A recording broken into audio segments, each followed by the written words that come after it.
And if anybody wants to play games, Mr. Speaker, anybody can play games. And many of us are good at this. And we have not come to this level of leadership because anybody has been pushing us. We have come to this level of leadership because of commitment, because of dedication. And Mr. Speaker, I represent people. Nobody can belittle me in this house. Nobody. And nobody has a right, Mr. Speaker, to play games behind my back. Nobody. Let them be frontal and we will fight mundu kumundu. Wewe ukiwa president mzee Raila, and thank God that you've never been and is unlikely that you will be.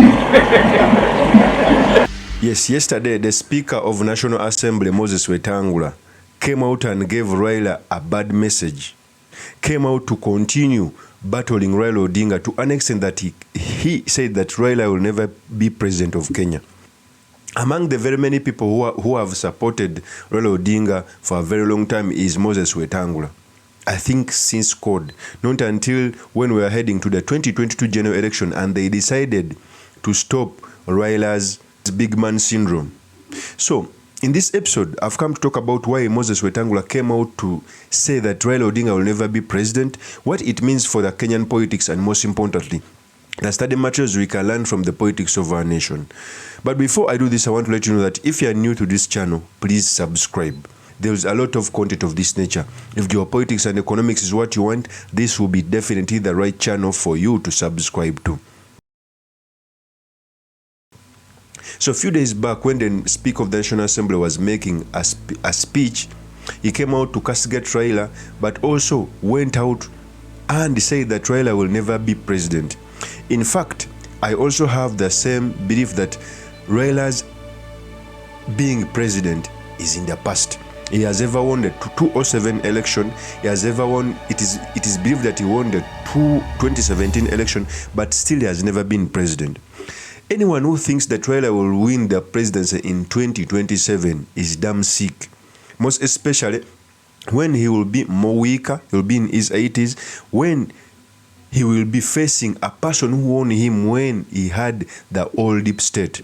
Before I speak on this, let me first give you the tape when Moses Wetangula was saying this to Raila Odinga. Here's the tape. Na sisi tulikutana na president na chief justice. The president is not complaining. The chief justice is not complaining. The speaker is not complaining.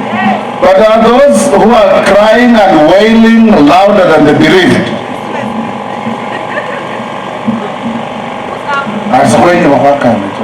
Wewe ukiwa president mzee Raila, and thank God that you've never been and is unlikely that you will be. Kazi ya speaker ni swala ikipitishwa, Article 115 of the Constitution says the speaker presents the bill to the president for assent. Yes. So do we present by remote control? No. Hii mambo ni magumu. Unajua Shakespeare alisema, if you had kept your mouth shut, one would have thought you are clever. Lakini vile unasema ndio mambo inakuwa mbaya. So that is Moses Wetangula saying that Raila will never be president. In fact, for me, I think among the very many things which cost Raila Odinga the presidency in 2022 is the big man syndrome. Is thinking that other leaders don't matter. Is thinking that he was promised the presidency by Uhuru Kenyatta. Thus, he never wanted any support from other leaders. We all know that Raila Odinga has continued to disrespect leaders in the Azimio and Accord then. He has ever called him Kalonzo a watermelon, but Kalonzo persevered and supported him in 2007. It was utter disrespect when Raila Odinga opted to choose Martha Karua as a running mate. Okay? And disrespecting Kalonzo. Okay, it wouldn't be bad if Raila Odinga picked Martha Karua as a running mate but also accord respect to Kalonzo. We all know that Kalonzo was humiliated in that process. To an extent, he was taken to a panel for vetting, to an extent that before they formed Azimio, Kalonzo went out to the media and quarreled so that one Kenya could be added on the Azimio. Initially, the coalition was called Azimio.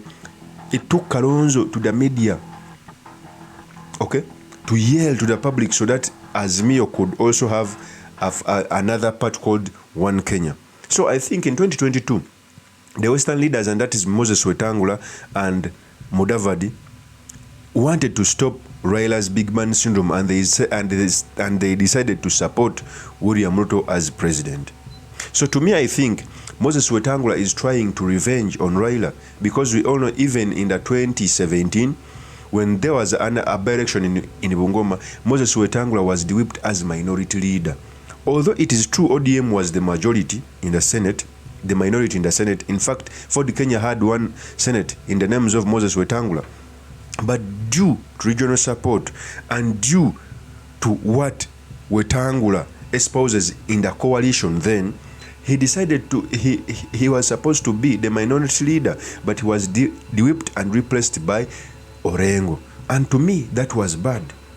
To me, that was bad. That's why they decided not to support Raila Odinga in 2022. In fact, before the 2022, Moses Wetangula had warned Raila Amolo Odinga that the divorce will be messy and noisy. Let me first give you the tape when Wetangula was warning Raila Amolo Odinga. Here's the tape.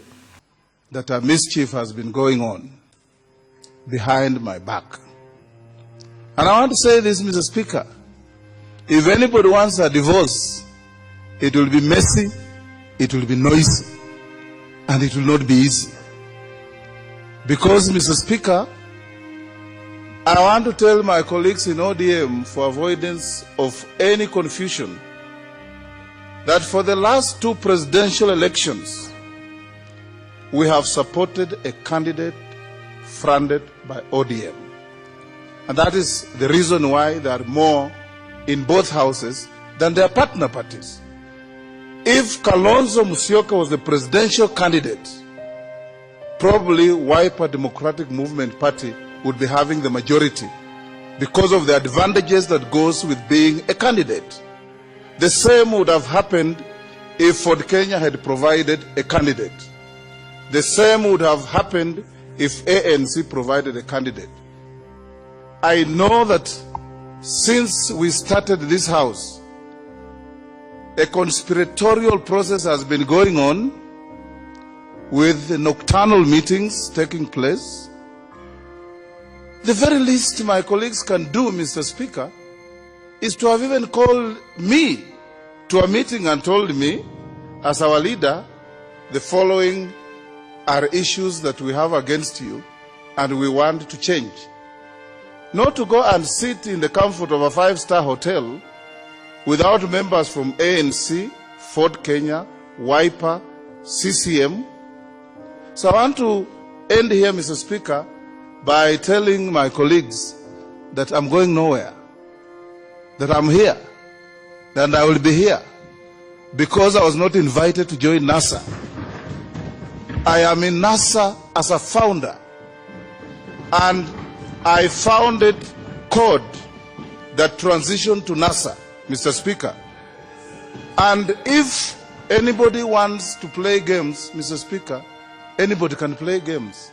And many of us are good at this. And we have not come to this level of leadership because anybody has been pushing us. We have come to this level of leadership because of commitment, because of dedication. And Mr. Speaker, I represent people. Nobody can belittle me in this house. Nobody. And nobody has a right, Mr. Speaker, to play games behind my back. Nobody. Let them be frontal and we will fight mundu kumundu. Order, Senator. It's as simple as that, Mr. Speaker. Order, Senator. Okay. Mr. Speaker, I take great exception to the conduct of my deputy and whoever chaired this meeting. Because, Mr. Speaker, I've been receiving phone calls, SMSs, threats, and so on and so forth. Mr. Speaker, I delivered a resounding vote to the leader of ODM. And this cannot be wished away. These games, Mr. Speaker, are totally unhelpful, and I want to repeat as I end. If anybody wants a divorce, it will be noisy, it will be messy, it will be unhelpful, and it will have casualties, Mr. Speaker. So you clearly see that in today's scenario, Moses Wetangula never made a loss, he's in government, he's the third in command. Okay? Because I think after the deputy president, a person who's in a queue is the Speaker of the National Assembly. He has a lot he can do when it comes to matters of politics and when it comes to matters of power trappings. So, anyone who thinks that Raila will be president in 2027 is daydreaming. Most especially when even his senior leaders have since going away from him. Okay? Of course, that's my opinion. Do drop me your comments by commenting about this. Thank you very much for listening in. If this is your first time on this YouTube channel, I implore you to subscribe, like, and comment so that I can be motivated to do more of such videos. I'll see you on another one. Peace.